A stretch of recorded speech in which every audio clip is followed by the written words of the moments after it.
Assalamualaikum warahmatullahi wabarakatuh. Alhamdulillah rabbil alamin. Wa bihi nasta'inu ala umuri dunya waddin. Wassalatu wassalamu ala Rasulillah wa ala alihi wa sahbihi wa mawala. Asyhadu an la ilaha illallah wahdahu la syarikalah wa asyhadu anna Muhammadan abduhu wa rasuluh. Allahumma shalli ala Muhammad wa ala alihi wa ashabihi wa man tabi'ahum bi ihsan ila yaumil qiyamah. Amma ba'du,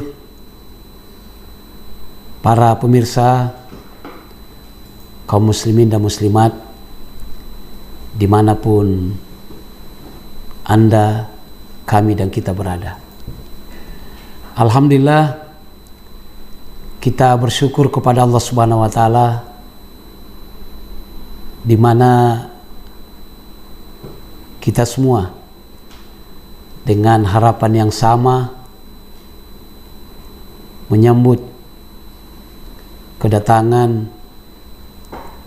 bulan yang memberikan harapan besar, kekuatan besar, masa depan, dunia akhirat, dan juga menyangkut masalah keselamatan umat dan kebesaran Allah Subhanahu wa taala. Itulah bulan Ramadan yang kita tunggu. Itulah bulan yang kita rindukan.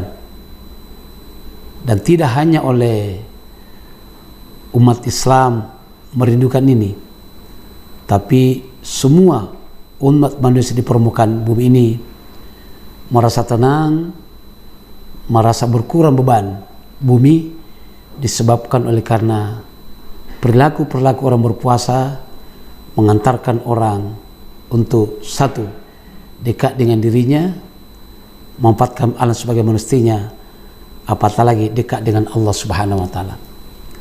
Nah, oleh karena itu wujud kegembiraan itulah yang harus kita wujudkan dalam 3 bentuk hubungan sebelum kita melihat apa sih yang istimewa dalam bulan ini, sehingga kenapa kita begitu punya spirit begitu luar biasa untuk memasukinya.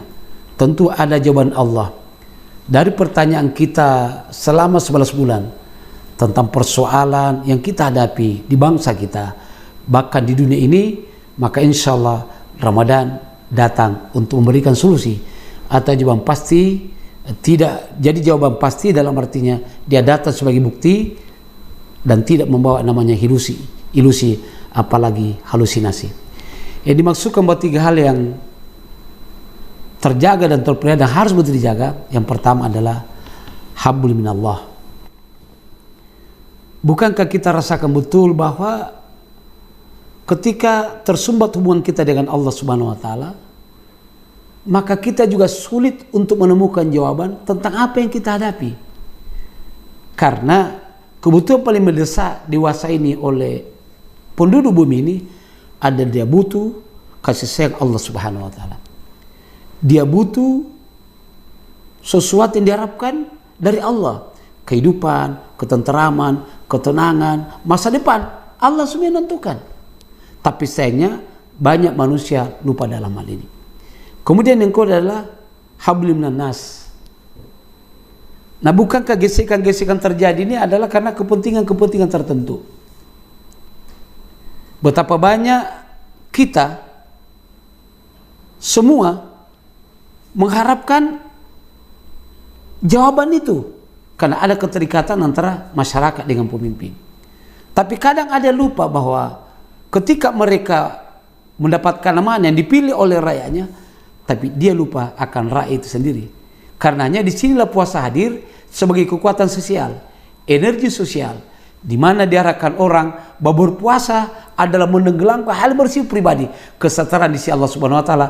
Karena ketika berpuasa tidak ada yang boleh berbuka. Dan yang ketiga adalah hablum minan nas, hubungan dengan manusia, dengan alam raya ini. Bukankah alam raya ini memang tidak bersuara, tapi konsekuensi logis bagi yang tidak melihara alam akan terjadilah bencana di mana-mana. Nanti itu alhamdulillah Ramadan ini hadir tentu membawa seabri keistimewaan, membawa kekuatan-kekuatan super dahsyat untuk kita bisa keluar daripada permasalahan itu. Yang pertama tentu kita lihat adalah bulan Ramadan hadir sebagai syahrul Quran,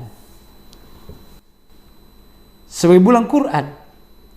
Jadi Allah tahu persis bahwa manusia dalam perjalanan ini perlu bimbingan, perlu petunjuk. Syahrul Ramadan alladzi unsila fil Quran hudal linnas wa bayyinat minal huda wal furqan. Jadi pada bulan Ramadan itu Al-Quran diturunkan sebagai petunjuk bagi manusia. Tidak hanya sekedar petunjuk, tapi berikan tata cara, teknis operasional, bagaimana petunjuk itu kita lewati, kita jadi yang baik. Kadang orang diberikan jalan petunjuk, tapi dia tidak ikut jalan itu. Itulah sumber masalah. Karena tidak mau ikut dengan petunjuk daripada Allah Subhanahu wa Ta'ala. Karenanya dengan Quran itu turun sebagai energi yang paling dahsyat, dia adalah mukjizat, maka tidak ada orang yang tidak mendapatkan rahasia hidup kalau dia membaca Al-Quran.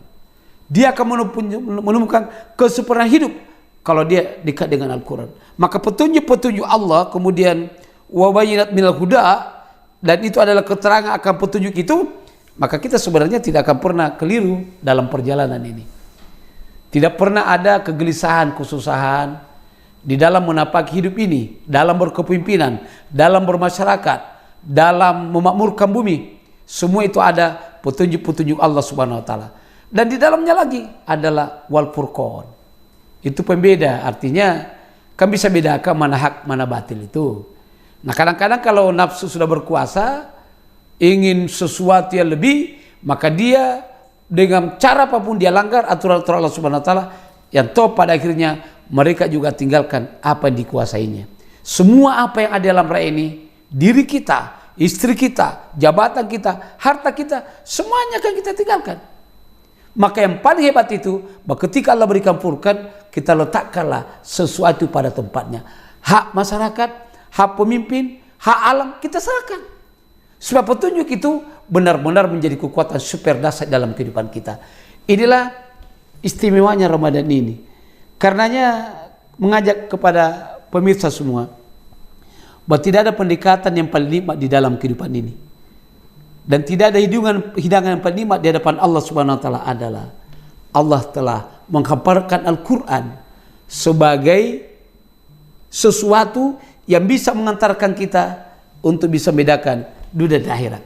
Nah, kemudian dua saja. Yang kedua, tentu Ramadan ini datang, ada apa sih di balik itu? Ternyata Ramadan itu datang dalam rangka untuk memberikan keberkahan. Sehingga sangat wajar kalau Rasul mengatakan, andaikan umatku ini tahu tentang apa yang dikandung maksud dalam Ramadan, maka dia akan minta Ramadan terus menerus. Jangan, Ramadan terus saja. Ramadan terus saja. Karena menganggap bahwa berpuasa setara dengan seluruh kebaikan kita 10 bulan yang lalu. Apatah lagi kita selama 11 bulan itu menjadi bulan-bulannya setan. Teruji dan luar biasa gangguannya di sana. Maka dalam penutup kultum kita ini sangat jelas, walaupun tidak terperinci kita jelaskan, tapi dia kata Rasulullah, "Qad ja'akum syahrul Ramadan syahrul mubarak. Kataballahu alaikum siyam fi tubtawabul jinan wa tuqlaqu abul jahil wa tugallu fi syaitin fihi la tuhrimna fi syait. Man hurima khairuha faqad hurima." Telah datang kepadamu bulan Ramadan, bulan yang penuh berkah. Berkah. Kataballahu alaikum siyam, di dalamnya kamu diwajibkan berpuasa. Ada apa dengan puasa ini? Ada dua kata bergandengan yang sangat dahsyat. Man shoma Ramadan iman wa ihtisaban ghufira lahu ma taqaddama min dzambik, dan yang kedua man qama Ramadan iman wa ihtisaban ghufira lahu ma taqaddama min dzambik. Antara puasa dan sholat tahajud yang kita lakukan itu menghapuskan dosa-dosa yang kita lalu. Mudah-mudahan yang singkat ini bisa bermanfaat. Selamat menunaikan ibadah puasa, karena melalui media dakwah ini akan mendorong kita bersama bahwa kita punya peluang. Semua yang berpuasa, sholat malam, silaturahmi dengan baik, semua akan mendapatkan predikat tertinggi, namanya la'allakum tattaqun. Semoga kamu bertakwa kepada Allah Subhanahu wa Ta'ala. Demikian, mohon maaf. Wassalamualaikum warahmatullahi wabarakatuh.